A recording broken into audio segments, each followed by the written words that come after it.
my maternal grandfather, was imprisoned in Siberia for the crime of teaching Judaism under Stalin's oppressive regime. His mother, my great-grandmother, equally committed to preserving our faith, was executed for her defiance.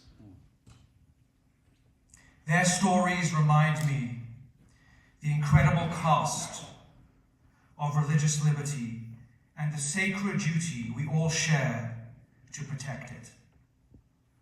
Religious liberty is not simply about the right to worship.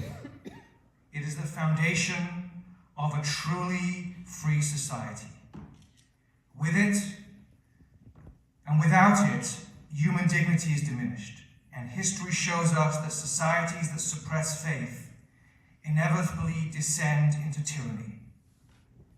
Today, as we face both ancient and modern threats to these sacred principles, we must renew our commitment to ensuring that religious freedom endures for future generations.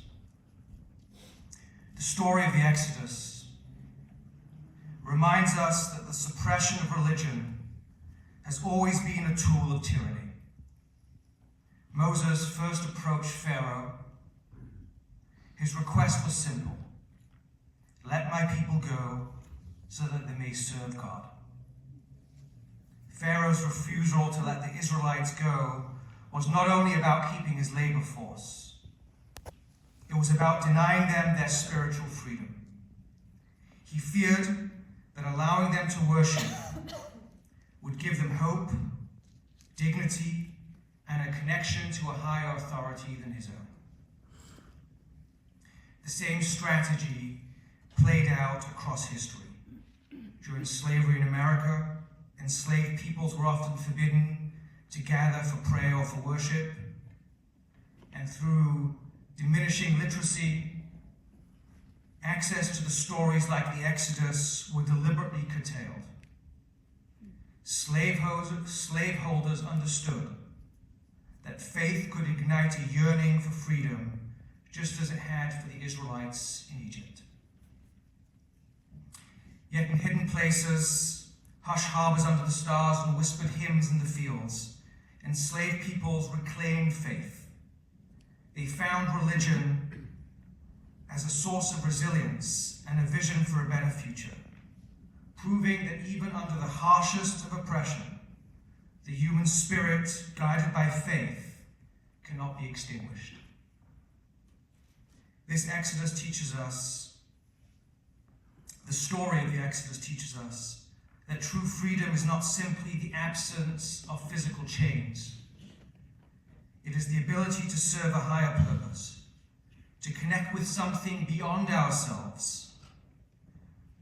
Without this spiritual freedom, physical freedom is very often hollow. Today, we face a dual challenge when it comes to religious liberty. Firstly, there is religious intolerance, where discrimination comes from a dominant faith or ideology that seeks to suppress or marginalize other faiths.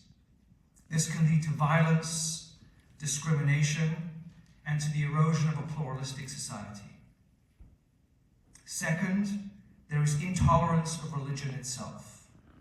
Driven by radical secularism, this movement sees faith as an obstacle to personal autonomy and to societal progress.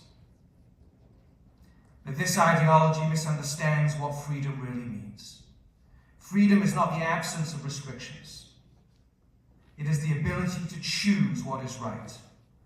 Judaism teaches us that animals are free to follow their instincts, but humans are free to rise above them. As the Bible in Leviticus commands, proclaim liberty throughout the land to all its inhabitants. Liberty is not the license to do whatever we want. It is a call to live with purpose. To live with purpose, to live with responsibility, and to live with meaning. The radical secular agenda, in seeking to strip religion of its public sphere, threatens to replace it with a new orthodoxy, one that books no dissent. And this is not freedom. This is another form of tyranny, cloaked in the language of progress. These two forces